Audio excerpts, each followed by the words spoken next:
Bienvenue dans les 3 minutes de l'AFPRIC, un podcast pour les personnes concernées par la polyarthrite rhumatoïde et les rhumatismes inflammatoires chroniques. Dans chaque épisode, des infos, astuces et conseils qui vont à l'essentiel. Aujourd'hui, dans notre série Rhumatisme inflammatoire chronique et entourage, nous accueillons Mélanie Vaucheret, psychologue clinicienne. Elle nous donne des conseils pour mieux communiquer avec son entourage lorsqu'on est atteint d'un rhumatisme inflammatoire chronique. Le premier moment sensible pour le malade, c'est d'annoncer la maladie à ses proches. Souvent, c'est la question du quand, comment, que dire.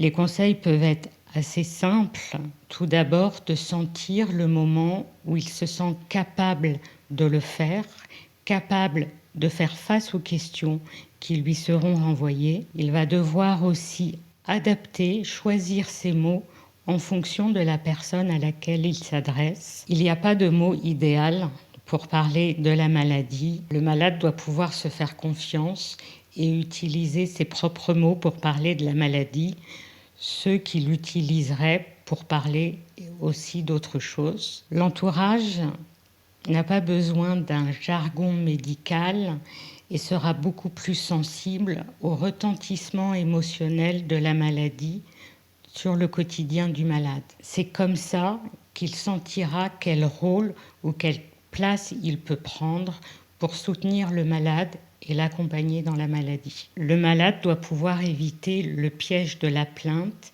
et au contraire exprimer ses besoins et ses attentes vis-à-vis de l'entourage de façon claire et précise, d'éviter d'être dans le reproche de ce qui ne vient pas. Le malade doit aussi pouvoir parler d'autre chose que la maladie. Même si la maladie prend beaucoup de place au début, progressivement, elle doit pouvoir apparaître à un second plan et ne pas envahir toutes les relations. Notamment, continuer à s'intéresser aux autres, à parler aux autres et que les autres vous parlent d'eux.